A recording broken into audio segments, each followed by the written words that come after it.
Hello Stampers, welcome to Tip and Technique Tuesday. Today I decided I wanted to show you this fun rainbow kind of technique, which I am calling it the Aquapainter drip technique. And I call it drip because you're going to see that my table is going to get super messy when I do this technique. So before I even start, I'm going to move that aside, move this aside, and I'm going to take my table down to just one layer of placemats, okay? Because I want to, I know it's going to get super wet, okay, and super messy. So I just want to go down to one. And then I want to show you, like I said, how to do this fun technique. And I thought it would be really cute on a St. Patrick's Day card, since St. Patrick's Day is coming up this week. But it would also be a fun kind of background to do on like a birthday card or anything like that. Anybody who loves rainbows would love this fun card. So are you ready to get started? Let's do this. So we're going to start off with the piece of cardstock here. And what we're going to use is watercolor paper. Okay, so watercolor paper or cardstock has a much different feel than regular cardstock. It's a much thicker kind of thing and it's very textured. So I'm going to start off with a piece that measures 5 inches by 3 3/4. Okay. And then what I want to do is I want to get my stamp pads all together in the colors of the rainbow I'm going to use. So I'm going to use Poppy Parade, Mango Melody, Bermuda Bay, Pacific Point, and Gorgeous Grape. Okay, so I'm just going to open them all, put them in front of me so I'm all ready. And the main tool that I'm going to use is the Aquapainter. Now you need to be sure with your Aquapainter that you fill it all the way up before you start, because like I said, this is going to use quite a bit of water and you don't want to stop in the middle and have to go fill up your brush. So they're super easy to fill. When you get them, they're empty and you just need to unscrew the brush end. Okay, and it looks like that, and that is where you fill it with water. And then once you have it filled, you just put the top back on and you're ready to roll. Okay, so it does have kind of a paintbrush look to it. And what I'm going to do to start with is I'm going to take my watercolor paper and I'm just going to do a good wash across the top. Okay, and I tilt my paper down because you want these drips to be going down. Okay, can you see the drips going down? That is what you want. Is it all nice and wet so that drips are going down and making lines all the way down like that. Okay, then you're going to start at either end you want to start with, and you're just going to start picking up the color. Okay, so I'm going to start here with my Gorgeous Grape, and I'm just going to touch my brush there a little bit, and then let me see if I can do this there. And just kind of do that. And I'm just going to drop it there and I'm going to kind of squeeze as I do it so that more water comes out and it really drips down. Okay, until I get it so that it's kind of dark. Okay, just like that. Then I'm going to rub my Aquapainter because then I'm ready for my next color. So I'm going to do the same thing. I'm just going to do that.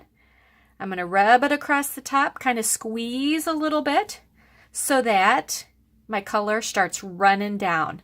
Okay, sometimes you got to help it a little bit and sometimes you got to go down. I'm going to add a little bit more purple here and kind of go down a little further than I was. There you go, because I want it to be a good wash. Then I'm going to clear my brush. I'm going to go to my next color, okay, which is kind of my green. Rub it across the top. I need to pick up some more color. Be sure that you dry your brush out a little bit before you hit your stamp pad so that you're not getting your stamp pad too awful wet. Okay, you kind of do that. Pick up some more color. Pick up a little more. Okay, now I'm ready to move on. Let me move my colors down a little bit. Let's pick up my Mango Melody. And that one I like it because on here it gives it a yellow look without it actually being yellow. So it's kind of combining my yellow and my orange. Okay, I get my drips going down here a little bit. Good. And then my final color is going to be my Poppy Parade, which I went over on this far side. And again, I'm just going to kind of squeeze, and I've lost my, it's dried up a little bit on me. You got to kind of work somewhat fast because you don't want it to dry up too much, but if it does, just go back over it with some water and kind of help create your drips again, and it'll go where you want it to go. It'll definitely moisten up again for you. And you're just going to kind of do it like that. So there we go. Okay. Whoops. And then that is it. That's all you do. That is the look you are going for. So then you're just going to take some time for it to dry. Okay. If it's not drying quite fast enough for you, then you might want to help it along a little bit with your heat gun. Okay. So I'm going to stop it for a second, and I am going to use my heat gun, and I'm going to help it along just a minute. Okay, so now I have used my heat tool and I have this totally dry. Okay, so now we're ready to move on. So the next thing I want to do is I want to work on my pot of gold. So what I am going to do is I'm just going to take some black cardstock. I am using my 2 1/4 inch circle punch, and I'm just going to punch out a circle just like that. Okay, now what I want to do is I just want to trim a smidgen off the bottom. Okay, so that's the bottom of my pot of gold. And then I want to trim some off the top, okay, so that it looks like it's flat on the top, and that is how you do your pot of gold. Okay, now we need some gold in this pot though. So I'm going to take some gold glimmer paper, and this one I am using my 1 3/8 inch scallop circle punch, and I'm just going to punch a scallop circle. Now it really doesn't matter what size of a scallop you use, it just needs to be smaller than the width of the top of your pot. Okay, so what I'm going to do, take my adhesive, just going to put that on the back of my pot, and I'm going to put my gold in where I want it. Okay, then I'm going to put a little bit more adhesive on the back of the gold part, and I'm going to stick that down to my card just like that.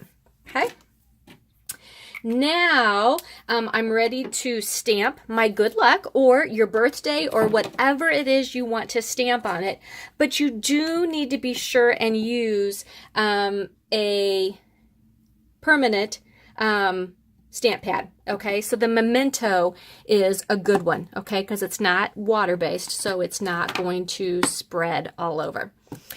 So I found the word good luck in our Amazing Life stamp set that is in the Occasions catalog. And right here it has the good luck. It even has a little shamrock in it that you can use to stamp the inside of your card or your envelope, anything like that. Okay, so I'm just going to ink that up real good.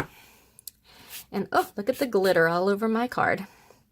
And I am just going to stamp that down right like that. Okay, now I'm ready to do my layers for my card. So the layer right on the back side of that, we're doing Mango Melody, and it is going to be 5 1/4 by 4. So I'm just going to put my adhesive on the back of my watercolor paper, and I'm going to layer that on there just like that.